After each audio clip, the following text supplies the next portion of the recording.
स्वागत है दोस्तों आपका हमारे इस YouTube चैनल पे। दोस्तों इस वीडियो में आज हम एडुटेरिया की तरफ से जो बिहार दरोगा पुलिस अवर निरीक्षक के लिए कुल रिक्तियां जो 2213 पद था उसका प्रीलिम्स टेस्ट सीरीज 2021 जो बुक उतारा गया है उसका आज टेस्ट सीरीज नंबर 7 करेंगे। तो आप लोग यहाँ पे कंफ्यूज मत कीजिएगा, एडुटेरिया की तरफ से यहाँ पे गलत प्रिंट हो गया है, बीपीएससी प्रीलिम्स यहाँ पे हो गया है। तो बीपीएससी नहीं होगा बल्कि BPSSC Bihar police subordinate service commission होता है, ठीक है। तो यहाँ पे बीपीएसएससी प्रीलिम्स हो जाएगा, ठीक है। चलिए तो टेस्ट नंबर 7 शुरू करते हैं। तो यहाँ पे क्वेश्चन बोल रहा है, भारत में पूंजी निर्माण संबंधी आंकड़े कौन जारी करता है। तो यहाँ पे सही आंसर हो जाएगा ऑप्शन सी, सीएसओ। सीएसओ का मुख्यालय नई दिल्ली है और सीएसओ की स्थापना 1951 में की गई थी।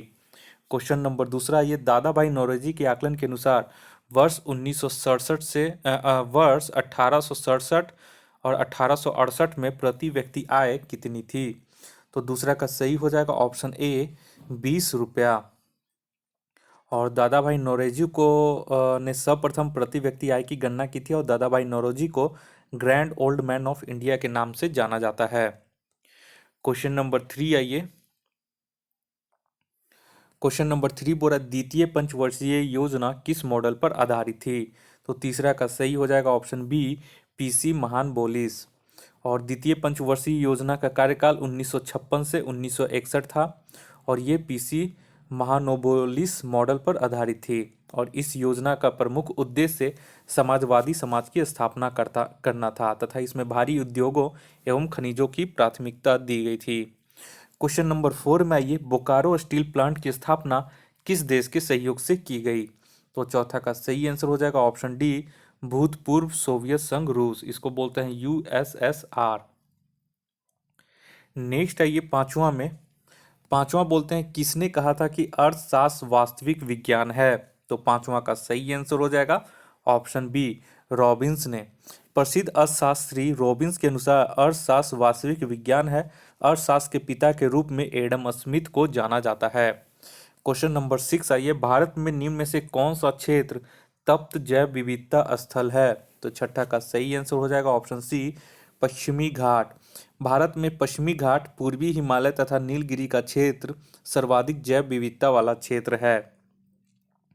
और वर्ष 2020 में जो जैव विविधता का था उसका थीम था our solutions are in nature. और जैव विविधता दिवस कब मनाया जाता है। तो 22 मई को मनाया जाता है। देखिए नीचे ही क्वेश्चन दे दिया है, विश्व जैव विविधता दिवस कब मनाया जाता है। तो ये ऑप्शन सी हो जाएगा 22 मई को। नेक्स्ट क्वेश्चन आइए 8वां नंबर में। 8वां बोरा, निम्नलिखित में से कौन एक कृत्रिम परितंत्र है। तो 8वां का सही हो जाएगा ऑप्शन डी, बगीचा। नेक्स्ट आइए 9 नंबर में। 9 नंबर क्वेश्चन बोल रहा है, निम्न में से कौन न्यूनतम पर्यावरणीय प्रदूषण का उदाहरण है। तो 9 का सही हो जाएगा option C, hydrogen. Question number 10 आइए, भारत सरकार द्वारा भूमि क्षरण तटस्थता तटस्थता प्राप्त करने का लक्ष्य रखा गया है। तो 10 का हो जाएगा ऑप्शन ए, 2030 तक। नेक्स्ट आइए 11 नंबर में। 11 नंबर क्वेश्चन बोल रहा है, भारत की जनगणना 2011 के अनुसार भारत के निम्नलिखित राज्यों में से कौन सा एक राज्य न्यूनतम आबादी वाला राज्य है। तो 11 का सही हो जाएगा ऑप्शन डी, पंजाब।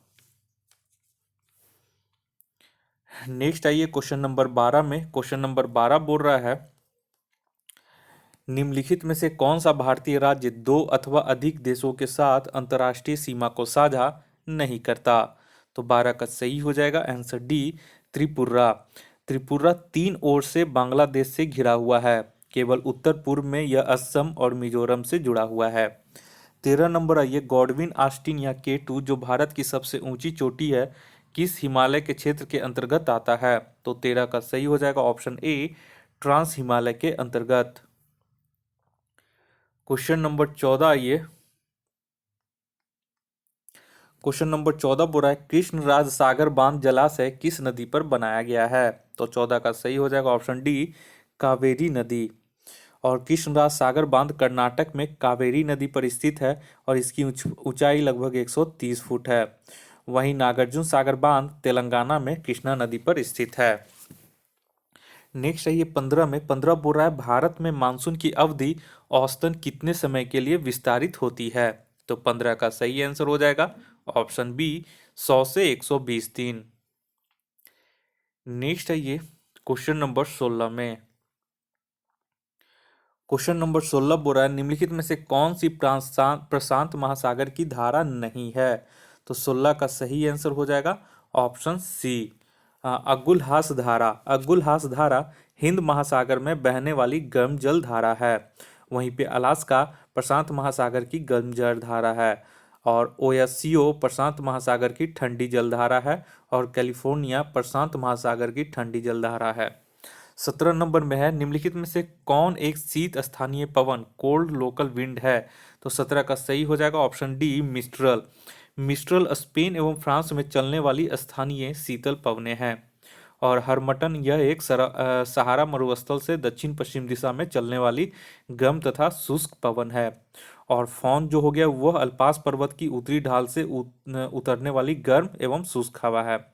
इसका सर्वाधिक प्रभाव स्विट्जरलैंड में होता है। वहीं जो चिनूक है यह शुष्क गर्म पवन है जो संयुक्त राज्य अमेरिका में रॉकी पर्वत के ढालों और कनाडा में चलती है। नेक्स्ट है ये 18 नंबर क्वेश्चन में निम्नलिखित में से कौन सही सुमेलित नहीं है। तो इसमें हो जाएगा ऑप्शन डी जो है सही सुमेलित नहीं है। डेन्यूब नदी का उद्गम ब्लैक फॉरेस्ट जर्मनी से है और डेन्यूब नदी का गिरने का स्थान काला सागर है। नेक्स्ट है ये 19 नंबर 19 बोरा नींद में से कौन सा सही सुमेलित नहीं है। तो 19 का सही हो जाएगा option C sorry option C ठीक है। 19 का सही आंसर हो जाएगा ऑप्शन सी सही सुमेलित नहीं है। इक्वाडोर हो जाएगा। इक्वाडोर की राजधानी क्वेटो है और कोलंबिया की राजधानी बोगोटा है। ठीक है। नेक्स्ट आइए क्वेश्चन नंबर 20 में क्वेश्चन नंबर 20 बोल रहा है संकोस नदी किन दो राज्यों के बीच सीमा बनाती है, जो कि क्वेश्चन में पूछा हुआ था प्रीवियस ईयर में। तो 20 का सही हो जाएगा ऑप्शन बी असम और अरुणाचल प्रदेश का। असम में यह नदी ब्रह्मपुत्र में शामिल हो जाती है। यह नदी असम और अरुणाचल प्रदेश के बीच सीमा का निर्धारण करती है और संकोस नदी उत्तरी भूटान से निकलती है। क्वेश्चन नंबर 21 आइए डाफला और सिंहपो जनजातियां किस प्रदेश में पाई जाती हैं। तो 21 का सही हो जाएगा ऑप्शन सी अरुणाचल प्रदेश में।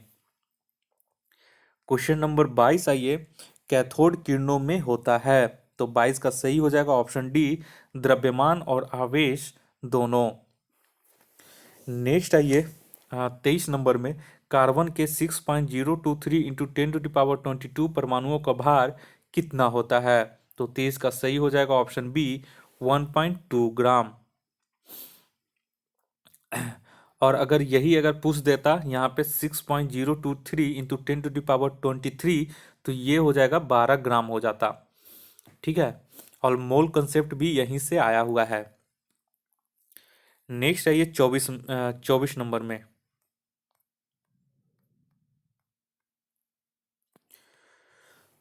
24 नंबर क्वेश्चन बोल रहा है तीव्र सीसा विषाक्त से होने वाली बीमारी को क्या कहा जाता है। तो 24 का सही हो जाएगा ऑप्शन ए प्लम्जिम।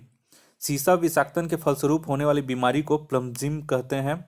प्लम्बिज्म ठीक है प्लम्बिज्म कहते हैं। कोलिका पिक्टोनम सर्टिनिज्म अथवा पेंटर्स कोलिका कहते हैं। तो ये सब सीसा से होने वाला सीसा विषाक्तन से होने वाला ये सब बीमारी है। 25 नंबर आइए निम्नलिखित में से मैग्नेटाइट का सूत्र है। तो 25 का इसका हो जाएगा ऑप्शन बी Fe3O4। ये जो है मैग्नेटाइट का है। ठीक है। हेमाटाइट का पूछेगा तो Fe2O3 हो जाएगा और सीडेराइट का पूछेगा तो FeCO3 और लिमोनाइट का पूछेगा तो 2Fe2O3 और प्लस 3H2O का ये कॉम्बिनेशन होता है तो लिमोनाइट। 26 नंबर में आइए समुद्र के जल का शोधन करने के लिए सामान्य रूप से प्रयोग की जाने वाली भौतिक प्रणाली है। तो 26 का सही हो जाएगा ऑप्शन ए आसवन। इसको इंग्लिश में बोलते हैं डिस्टिलेशन। 27 नंबर क्वेश्चन आइए वायु में हाइड्रोजन जब जलती है तो क्या पैदा होती है। तो 27 का हो जाएगा ऑप्शन डी जल, यानी कि H2+O2 इक्वल टू बन जाएगा आपका H2 ठीक है। तो H2O जो होता है वो जल का ही रासायनिक सूत्र होता है। नेक्स्ट है ये 28 नंबर 28 बोरा परमाणु ऊर्जा के उत्पादन में प्रयोग किया जाने वाला आइसोटॉप निम्न में से कौन है। तो 28 का सही हो जाएगा ऑप्शन बी यूरेनियम 235। नेक्स्ट आइए 29 नंबर, नाइट्रोजन युक्त उर्वरक के उत्पादन का मुख्य स्रोत क्या है? तो 29 का सही आंसर हो जाएगा ऑप्शन सी अमोनिया। और हैबर विधि द्वारा नाइट्रोजन से अमोनिया बनाया जाता है, जिसके ऑक्सीकरण के उपरांत नाइट्रेट तथा नाइट्रेट बनता है, जो नाइट्रोजन युक्त उर्वरक के उत्पादन में आवश्यक होता है। नेक्स्ट आइए क्वेश्चन नंबर 30 में। क्वेश्चन नंबर 30 बोल रहा है कि दूधिया मैग्नीशियम में कौन सा क्षारक पाया जाता है? तो 30 का सही हो जाएगा ऑप्शन ए मैग्नीशियम हाइड्रोक्साइड, जिसको मिल्क ऑफ मैग्नीशिया भी कहते हैं। और इसका रासायनिक सूत्र Mg होल ब्रैकेट OH2। ठीक है। नेक्स्ट आइए 31 नंबर में, किस एंजाइम की उपस्थिति के कारण HIV अपना आकार अक्सर बदल लेता है? तो 31 का सही हो जाएगा ऑप्शन बी रिवर्स ट्रांसक्रिप्टेज के कारण। नेक्स्ट आइए 32 नंबर में। 32 बोरा की टेबल शर्करा किस प्रकार की शर्करा है? तो 32 का सही हो जाएगा ऑप्शन डी यह एक सुक्रोज है। और सुक्रोज एक कार्बनिक यौगिक होता है, जिसे सामान्यतः टेबल शर्करा के नाम से भी जाना जाता है। नेक्स्ट क्वेश्चन आइए 33 में। 33 बोला है सूची 1 को सूची 2 से मिलान करें, और यहाँ पे सूची 1 और सूची 2 दिया गया है। तो 33 का हो जाएगा ऑप्शन यहाँ पे सी हो जाएगा। ठीक है, तो इसका ऑप्शन सी हो जाएगा। तो देखिए विटामिन ए हो जाएगा रेटिनॉल, 1 2 3 4 है vitamin D calciferol, vitamin E हो जाएगा टोकोफेरॉल, और विटामिन के हो जाएगा फिलोक्विनोन। नेक्स्ट है ये 34 में, विटामिन ई विशेषता किसके लिए महत्वपूर्ण है? तो 34 का हो जाएगा ऑप्शन सी उपकला। उपकला एपिथीलियम ऊतकों के सामान्य स्वास्थ्य के लिए। नेक्स्ट है ये क्वेश्चन नंबर 35 में। 35 बोल रहा है कि मूत्र के स्रावन को बढ़ाने वाली औषधि को क्या कहा जाता है? तो 35 का सही हो जाएगा ऑप्शन सी डायूरेटिक। नेक्स्ट आइए 36 में, अस्थियों से मांसपेशियों को जोड़ने वाला संयोजी ऊतक क्या कहलाता है? तो 36 का सही हो जाएगा ऑप्शन ए कंडारा। और कंडारा को बोलते हैं टेंडन। ठीक है, कभी कभी कंडारा नहीं दिया रहेगा तो टेंडन लिखा रहेगा, तो आप लोग टेंडन मारिएगा। और वहीं पे अस्थियों को अस्थियों से जोड़ने वाला ऊतक को हिंदी में स्नायु, इंग्लिश में लिंगामेंट बोलते हैं। 37 नंबर आइए। 37 बोला मानव मस्तिष्क में कितने निलय होते हैं? तो 37 का एक हो जाएगा ऑप्शन डी 4। नेक्स्ट आइए 38 में, एक पक्षी तथा कीट के पंख कैसे होते हैं? तो 38 का सही हो जाएगा ऑप्शन सी समवृत्ति। देखिए यहाँ पे एक चीज है, इसका जो किताब उतारा गया टेस्ट सीरीज, वो इंग्लिश मीडियम वाले को थोड़ा सा प्रॉब्लम करेगा हिंदी समझने में। ठीक है, और हिंदी वाले में भी कुछ कुछ वैसा शब्द यूज किए गए हैं जो कि बहुत डिफिकल्ट है समझने में। अगर उसका ब्रैकेट में इंग्लिश लिख दिया जाता तो ज़्यादा बेहतर रहता। क्वेश्चन नंबर 38 आइए, एक पक्षी तथा कीट के पंख कैसे होते हैं? तो 38 का हो जाएगा सही आंसर ऑप्शन सी 39 नंबर आइए। 39 बोल रहा है परागण क्या होता है? तो 39 का जो सही आंसर हो जाएगा वो ऑप्शन बी परागकोशों से वर्तिकाग्र की ओर परागकणों का स्थानांतरण परागकण कहलाता है। नेक्स्ट आइए 40 नंबर में। 40 नंबर क्वेश्चन बोल रहा है पौधों में प्रकाशानुवर्ती संचलन किसके द्वारा नियंत्रित किया जाता है? तो 40 का सही हो जाएगा ऑप्शन ए ऑक्सीन के द्वारा। नेक्स्ट आइए 41 नंबर। 41 बोल रहा है कि समान चुंबकीय क्षेत्र किससे दर्शाया जाता है? तो 41 का सही हो जाएगा ऑप्शन बी समानांतर रेखाओं द्वारा। एक समान चुंबकीय क्षेत्रों को समानांतर रेखाओं से दर्शाया जाता है। नेक्स्ट क्वेश्चन आइए 42 में। 42 बोल रहा है कि बहुल मापी का प्रयोग किसके मापन में किया जाता है? तो 42 का सही हो जाएगा, इसमें तो हमको पता है ऑप्शन डी बहुल मापी मतलब मल्टीमीटर। तो इनमें से सभी को मेजर करने में इसका यूज किया जाता है। 43 में आइए, निम्नलिखित में से कौन एक सदिश मात्रक नहीं है? सदिश नहीं है मतलब वेक्टर नहीं है, यानी कि वो स्केलर पूछ रहा है। तो 43 का हो जाएगा ऑप्शन ए समय। टाइम जो है एक स्केलर क्वांटिटी है, ये सदिश राशि नहीं है। 44 में आइए। 44 नंबर क्वेश्चन बोल रहा है, निम्नलिखित में से किस भौतिक मात्रा के युग्म की समान विमाएं हैं? तो 44 का सही हो जाएगा ऑप्शन बी, कार्य एवं ऊर्जा दोनों की समान विमाएं हैं, यानी कि डायमेंशन है। तो इसका डायमेंशन क्या होता है? ml² T-2। नेक्स्ट आइए 45 में, एक पौधे पर पुष्पन होने के लिए उत्तरदायी हार्मोन है। तो 45 का सही हो जाएगा ऑप्शन डी, फ्लोरिजेन। फ्लोरिजेन हाइपोथीसाइज्ड हार्मोन है जो पौधे में फूलन को नियंत्रण करने के लिए जिम्मेदार है। यह पत्तियों में उत्पन्न होता है। वहीं जिब्रेलिन हार्मोन पौधों के तनों की लंबाई में वृद्धि करने में सहायक होता है। और साइटोकाइनिन हार्मोन कोशिका विभाजन को प्रेरित करना होता है। एथिलीन हार्मोन फलों के पकने में काम करता है। नेक्स्ट आइए 46 नंबर, वास्तविक गैस निम्न में से किस स्थिति में एक आदर्श गैस के रूप में क्रिया कर सकती है? तो 46 का सही हो जाएगा ऑप्शन ए, निम्न दाब और उच्च तापमान में। नेक्स्ट आइए क्वेश्चन नंबर 47। क्वेश्चन नंबर 47 बोल रहा है, किस अधिनियम द्वारा भारत में प्रांतों को स्वायत्तता प्रदान की गई है? तो 47 का सही आंसर हो जाएगा ऑप्शन सी, भारत सरकार अधिनियम 1935 के तहत। और इसके तहत निम्न उपबंध किए गए हैं, जिसमें पहला है प्रांतीय स्वायत्तता, दूसरा है केंद्र में द्वैध शासन की स्थापना, तीसरा है संघीय न्यायालय की व्यवस्था और चौथा है भारत परिषद का अंत। क्वेश्चन नंबर 48 आइए। 48 बोल रहा है, किसी धर्म विशेष के संवर्धन के लिए करों के भुगतान की अनिवार्यता से मुक्ति से गारंटी दी गई है। तो 48 का सही हो जाएगा ऑप्शन सी, अनुच्छेद 27 के तहत। नेक्स्ट आइए क्वेश्चन नंबर 49 में। क्वेश्चन नंबर 49 बोल रहा है, निम्न में से कौन भारत के राष्ट्रपति के विवेकाधिकार के अंतर्गत आता है? तो 49 का सही हो जाएगा ऑप्शन सी, प्रधानमंत्री की नियुक्ति।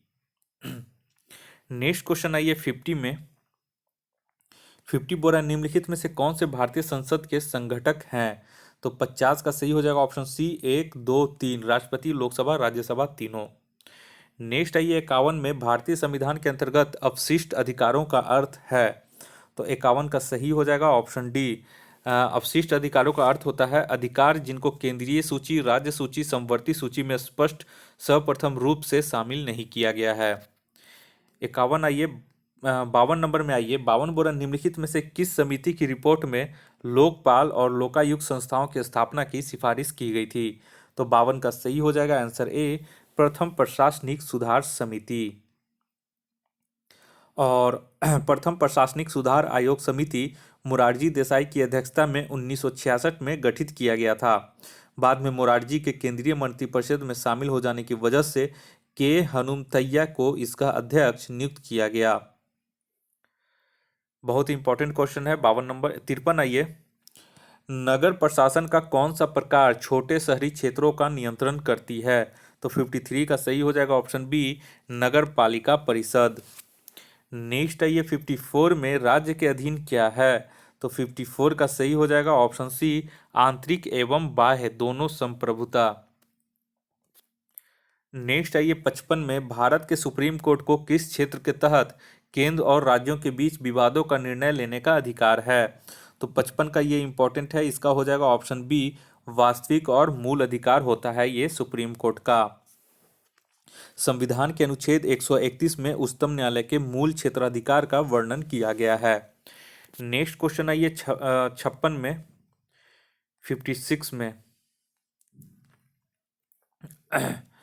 56 बोल रहा है, सीमा प्रबंधन विभाग किस मंत्रालय के अंतर्गत आता है? तो 56 का सही हो जाएगा ऑप्शन बी, गृह मंत्रालय के अंतर्गत। गृह मंत्रालय के अंतर्गत जो विभाग आते हैं वो है आंतरिक सुरक्षा विभाग, राज्य विभाग, गृह विभाग, सीमा प्रबंधन विभाग और राजभाषा विभाग। नेक्स्ट क्वेश्चन आइए 57 में, 14 सितंबर 1949 को देश के संविधान निर्माताओं ने हिंदी को डैश की स्थिति प्रदान करने का फैसला किया। तो 57 का इसका सही हो जाएगा ऑप्शन सी, संघ की आधिकारिक भाषा। तो भारतीय संविधान के अनुच्छेद 343 में यह वर्णित है कि संघ की राजभाषा या आधिकारिक भाषा हिंदी और लिपि देवनागरी होगी। वहीं पे भारतीय संविधान के अनुच्छेद 344 के अनुसार राष्ट्रपति द्वारा एक राजभाषा आयोग का गठन किया जाएगा। प्रथम राजभाषा आयोग का गठन 1955 में बी.जी. खरे की अध्यक्षता में किया गया था और इस आयोग ने 1956 में अपना प्रतिवेदन दिया। नेक्स्ट आइए क्वेश्चन नंबर 58 में 5 क्वेश्चन इसमें मैथ्स होगा। तो मैथ्स का आप लोग सोल्यूशन कर लीजिएगा। इसका मैं सोल्यूशन जो है वो टेलीग्राम चैनल पे सेंड कर देता हूँ। अगर कोई भी स्टडी मटेरियल का पीडीएफ आप पाना चाहते हैं तो वो सारा स्टडी मटेरियल पाने के लिए आप हमारा टेलीग्राम चैनल confusion9.2.11 ज्वाइन कर लीजिए टेलीग्राम पे। वहीं सारा मटेरियल पीडीएफ के फॉर्म में भेजा जाता है।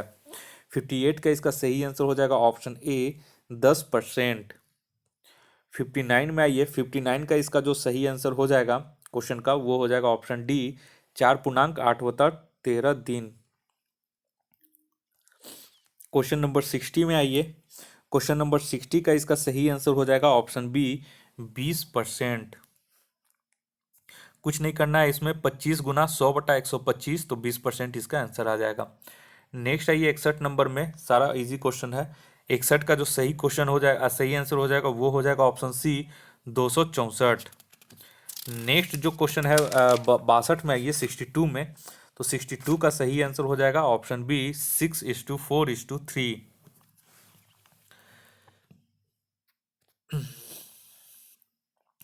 अब फिर जी के आ गया है 63 में आइए, एकमात्र गवर्नर जनरल कौन था जो यहूदी संप्रदाय का था। तो 63 का सही हो जाएगा ऑप्शन ए लॉर्ड रीडिंग।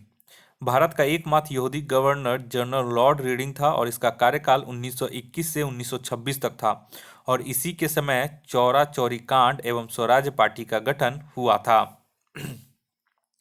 64 आइए, तुल्लु वंश का अंतिम शासक कौन था। तो 64 का सही हो जाएगा ऑप्शन सी सदाशिव। तुल्लु वंश की स्थापना 1505 ईस्वी में वीर नरसिंह ने की थी। इस वंश के महान शासक कृष्णदेव राय थे और इनके समय डोमिंगो पायस नामक पुर्तगाली यात्री भारत आया था। इस वंश का अंतिम शासक सदाशिव था, जो कि इंपॉर्टेंट इसका एक्सप्लेनेशन है। क्वेश्चन नंबर 65 में आइए, 65 बोल रहा है कि भगवत गीता पर भावार्थ दीपिका नामक वृहद टीका किसने लिखा है। तो 65 का सही हो जाएगा ऑप्शन सी ज्ञानेश्वर ने। और ज्ञानेश्वर महाराष्ट्र में भक्ति आंदोलन के जनक तथा मराठी भाषा के संस्थापक थे। 66 नंबर आइए, तृतीय बौद्ध संगीति की अध्यक्षता किसने की थी। तो 66 का सही आंसर हो जाएगा ऑप्शन बी मोगालीपुत तीस थे। तृतीय बौद्ध संगीति का आयोजन 255 ईस्वी में पाटलिपुत्र में हुआ था और इस संगीति का आयोजन अशोक के शासनकाल में हुआ था तथा इसकी अध्यक्षता मोगालीपुत तीस ने की थी। क्वेश्चन नंबर 67 आइए, सर्वप्रथम भारतवर्ष का जिक्र किस अभिलेख से प्राप्त होता है। तो 67 का सही आंसर हो जाएगा ऑप्शन डी हाथी गुम्फा के अभिलेख से। हाथी गुम्फा का अभिलेख का संबंध कलिंग राजा खारवेल से है। इसमें सर्वप्रथम भारतवर्ष का जिक्र किया गया है। सती प्रथा का प्रथम लिखित साक्ष्य एरण्य अभिलेख से प्राप्त होता है। क्वेश्चन नंबर 68 आइए, किसने सर्वप्रथम प्रेस सेंसरशिप लागू की थी। तो 68 का सही हो जाएगा ऑप्शन बी वेलेज़ली ने। लॉर्ड वेलेज़ली ने 1799 में सभी समाचार पत्रों पर सेंसर बैठा दिया था। इस सेंसरशिप के अनुसार समाचार पत्रों पर संपादक मुद्रक का नाम छापना पड़ता था। प्रकाशक को प्रकाशित किए जाने वाले तत्वों को सरकार के सचिव के सम्मुख पूर्व अवलोकन हेतु भेजना पड़ता था। क्वेश्चन नंबर 69 आइए, लखनऊ में 1857 की क्रांति को दबाने वाला ब्रिटिश नायक कौन था। तो 69 का सही हो जाएगा क्वेश्चन नंबर सी कैंपेबल। ठीक है, लखनऊ में 1857 की क्रांति की शुरुआत 4 जून 1857 ईस्वी को हुई। वहां पे बेगम हजरत महल के नेतृत्व में ये एक आंदोलन हुआ था और इस विद्रोह को दबाने वाला अंग्रेजी नायक कैंपेबल था, कैंपबेल था। ठीक है, कैंपबेल। 70 नंबर क्वेश्चन में आइए, कैबिनेट मिशन किस तिथि को दिल्ली पहुंचा था। तो 70 का सही हो जाएगा ऑप्शन बी 24 मार्च 1946 को। और इसमें 3 सदस्य थे, पहला स्टेफोर्ड क्रिप्स, दूसरा पैथिक लॉरेंस, तीसरा वी अलेक्जेंडर। और कैबिनेट मिशन पैथिक लॉरेंस के नेतृत्व में भारत आया था। क्वेश्चन नंबर 71 में आइए, क्वेश्चन नंबर 71 पर निम्नलिखित को सुमेलित करें। संस्था है, उसका स्थापना वर्ष है। तो 71 का सही आंसर हो जाएगा ऑप्शन बी, यानी कि वेद समाज हो जाएगा 1867, आर्य समाज हो जाएगा आपका 1875, नौजवान सभा हो जाएगा 1926 और विश्व भारती हो जाएगा 1912। क्वेश्चन नंबर 72 में आइए, 72 बोरा किसे बिना ताज का बादशाह कहा जाता है? तो 72 का हो जाएगा ऑप्शन बी सुरेंद्र नाथ बनर्जी को। सुरेंद्र नाथ बनर्जी को बिना ताज का बादशाह कहा जाता है। 1895 में सुरेंद्र नाथ बनर्जी ने कांग्रेस के 11वें अधिवेशन की अध्यक्षता की थी। 73 नंबर आइए, खासी विद्रोह का संबंध किस राज्य से है? तो 73 का सही हो जाएगा ऑप्शन सी असम से। खासी विद्रोह 1833 ईस्वी में असम में हुआ था, जिसका नेतृत्व तीरथ सिंह ने किया था। नेक्स्ट आइए 74 नंबर क्वेश्चन में।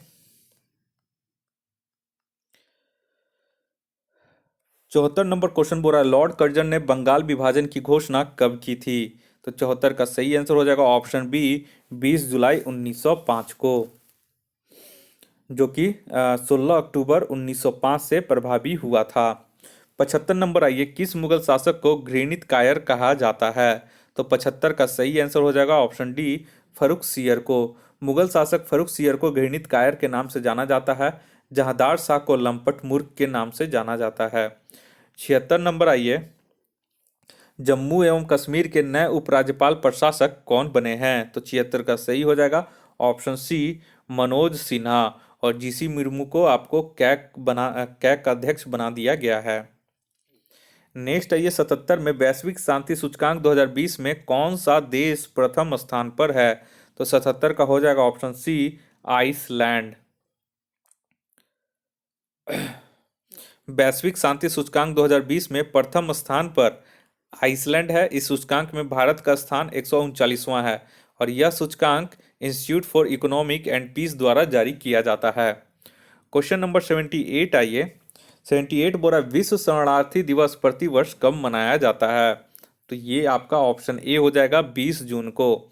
और वर्ष 2020 में 20 जून को इस दिवस पे विषय जो था, थीम था, एवरी एक्शन काउंट्स था। 79 आइए। 79 बोला, हाल ही में देश का पहला गैंडा संरक्षण एवं प्रजनन केंद्र कहाँ खोला गया है? तो ये इंपॉर्टेंट क्वेश्चन है। 79 का ए हो जाएगा पटना में। देश का पहला गैंडा संरक्षण एवं प्रजनन केंद्र संजय गांधी जैविक उद्यान पटना में स्थापित किया गया है। इस उद्यान में सर्वाधिक संख्या में गैंडे पाए जाते हैं। 80 नंबर में आइए। 80 नंबर बोला, स्वच्छ भारत रिवॉल्यूशन पुस्तक के लेखक कौन है? तो 80 का सही हो जाएगा option B Parameswaran Iyer. Next question आइए। 81 में, नए संसद भवन के निर्माण हेतु किस कंपनी ने अनुबंध हासिल किया है? जो कि रेंज ऑफिसर में आपका ये पूछा हुआ था। तो 81 का सही हो जाएगा option A Tata projects. 82 number आइए। गायों के संवर्धन एवं संरक्षण हेतु किस राज्य ने गौ कैबिनेट गठित किया है? तो 82 का सही हो जाएगा ऑप्शन डी मध्य प्रदेश ने। नेक्स्ट आइए 83 में। 83 नंबर क्वेश्चन बोल रहा है, हाल ही में विश्व का सबसे गर्म एवं बड़ा ज्वालामुखी किसे घोषित किया गया है? तो 83 का सही हो जाएगा ऑप्शन बी पोहोनु को। पोहोनु ज्वालामुखी हवाई द्वीप के पास है, जो कि विश्व का सबसे बड़ा एवं गर्म ज्वालामुखी है। हाल ही में इसे घोषित किया गया है। इससे पूर्व विश्व का सबसे बड़ा ज्वालामुखी मौना लोआ था, लेकिन अब पोहोनु हो गया है हवाई द्वीप। नेक्स्ट आइए 84 में।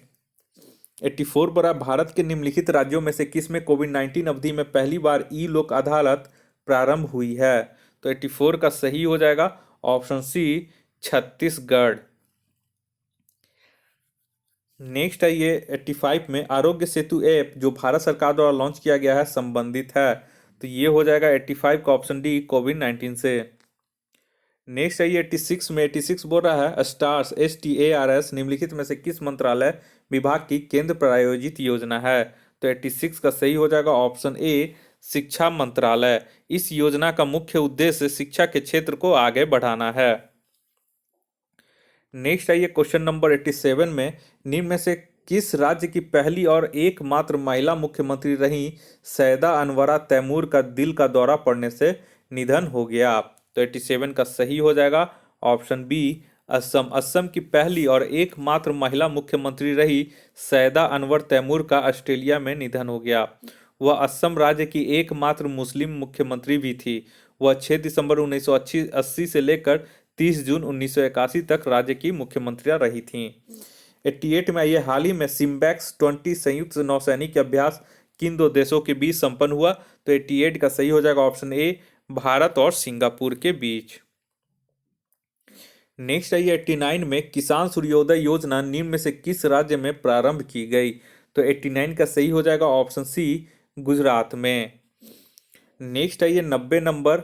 90 बोल रहा है कि किसे ग्लोबल ह्यूमैनिटेरियन अवार्ड 2020 से सम्मानित किया गया? तो 90 का सही हो जाएगा ऑप्शन बी, सचिन अवस्थी को। और सचिन अवस्थी को लंदन में आयोजित वेबिनार के माध्यम से यह ग्लोबल ह्यूमैनिटेरियन अवार्ड 2020 में सिर्फ प्रचारक पुरस्कार से सम्मानित किया गया। और सचिन अवस्थी एक ऐसे व्यक्ति हैं जिन्होंने 5 दिवसीय लंबी स्वच्छ गंगा जागरूकता यात्रा का आयोजन किया था, जो हरिद्वार से वाराणसी तक शुरू हुआ था, और इसे वंदे गंगे स्वच्छता जन जागरण यात्रा भी कहा जाता है। 91 नंबर 91 बोल रहा है कि गरीबी रेखा से नीचे रहने वाले लोगों को फ्री इंटरनेट देने वाला भारत का पहला राज्य कौन बना? तो 91 का सही हो जाएगा ऑप्शन डी, केरल। 92 नंबर 92 बोल रहा बच्चों के लिए दुनिया की पहली ट्राम कार लाइब्रेरी शुरुआत कहाँ की गई है? तो 92 का सही हो जाएगा ऑप्शन सी, कोलकाता। 16 नवंबर को बाल दिवस के अवसर पर बच्चों के लिए दुनिया की पहली ट्राम कार लाइब्रेरी की शुरुआत कोलकाता में की गई। इसमें 18 वर्ष से कम उम्र के बच्चों को निःशुल्क लाइब्रेरी की सुविधा मिलेगी। नेक्स्ट 93 में कृषि वस्तुओं जैसे सब्जी, फल आदि के लिए न्यूनतम समर्थन मूल्य एमएसपी तय करने वाला भारत का पहला राज्य कौन है? तो 93 का सही हो गया ऑप्शन ए, केरल। 94 देखिए 2014 और 2018 के बीच बाघों की आबादी में कितने प्रतिशत की वृद्धि दर्ज की गई? तो 94 का सही आंसर हो जाएगा 94 का सही आंसर हो जाएगा ऑप्शन ए, 33%। और भारत में बाघों की कुल संख्या 2967 है। यह रिपोर्ट 29 जुलाई 2019 को प्रकाशित किया गया था। नेक्स्ट क्वेश्चन 95 में जैव विविधता पर संयुक्त राष्ट्र सम्मेलन 2020 का आयोजन कहाँ किया गया? तो 95 का सही हो जाएगा ऑप्शन ए, यूएसए में। जैव विविधता पर संयुक्त राष्ट्र सम्मेलन 2020 का आयोजन न्यूयॉर्क, यूएसए में किया गया और इसका विषय था urgent action and biodiversity for sustainable development. Question number 96 में 96 बोल रहा है कि पुरुष हॉकी विश्व कप 2023 का आयोजन कहाँ प्रस्तावित है? तो 96 का सही आंसर हो जाएगा ऑप्शन ए, भारत में। जबकि महिला हॉकी विश्व कप 2022 का आयोजन स्पेन तथा नीदरलैंड में है। इसका मैंने आपको ट्रिक बता दिया था, अपने चैनल पे अपलोड कर दिया हूँ उसका वीडियो। 97 नासा का सनराइज मिशन कब तक शुरू किया जाएगा? तो 97 का सही हो जाएगा ऑप्शन बी, 2023 तक। नेक्स्ट क्वेश्चन 98 में। 98 नंबर क्वेश्चन बोल रहा है कि स्वच्छता सर्वेक्षण रिपोर्ट 2020 के अनुसार 1 से 10 लाख तक आबादी वाले शहर में सबसे स्वच्छ शहर है। तो 98 का सही हो जाएगा ऑप्शन डी, अंबिकापुर, और ये अंबिकापुर छत्तीसगढ़ में है। 99 नंबर नीति आयोग द्वारा जारी नवाचार सूचकांक 2019 के अनुसार बड़े राज्यों में प्रथम स्थान पर कौन सा राज्य है? तो 99 का सही हो जाएगा ऑप्शन सी, कर्नाटक, और द्वितीय स्थान पर तमिलनाडु, और अंतिम स्थान पर अगर पूछेगा तो झारखंड है, और अंतिम से दूसरा बिहार। क्वेश्चन नंबर 100 में और इस टेस्ट सीरीज 7 का आखिरी क्वेश्चन है। आर्थिक सर्वेक्षण 2019-20 के अनुसार सेवा क्षेत्र में प्रतिशत वृद्धि है। तो 100 का हो जाएगा इसका ऑप्शन ए, 6.9%। और आर्थिक सर्वेक्षण 2019-20 का जो विषय था वो था वेल्थ क्रिएशन। तो दोस्तों इस तरह से करके मैंने ये एड्यूटेरिया का जो टेस्ट सीरीज 7 था वो कंप्लीट करवा दिया हूँ। अगर आपको हमारे ये प्रयास पसंद आ रहा है तो कृपया करके आप हमारे इस चैनल को जल्द से जल्द सब्सक्राइब कर लें, ताकि कोई भी मैं वीडियो अपने चैनल पे अपलोड करूं तो उसका नोटिफिकेशन सबसे पहले आपके मोबाइल तक पहुंच सके। इस वीडियो को देखने के लिए आप लोग का बहुत बहुत शुक्रिया। आपका दिन मंगलमय हो। धन्यवाद।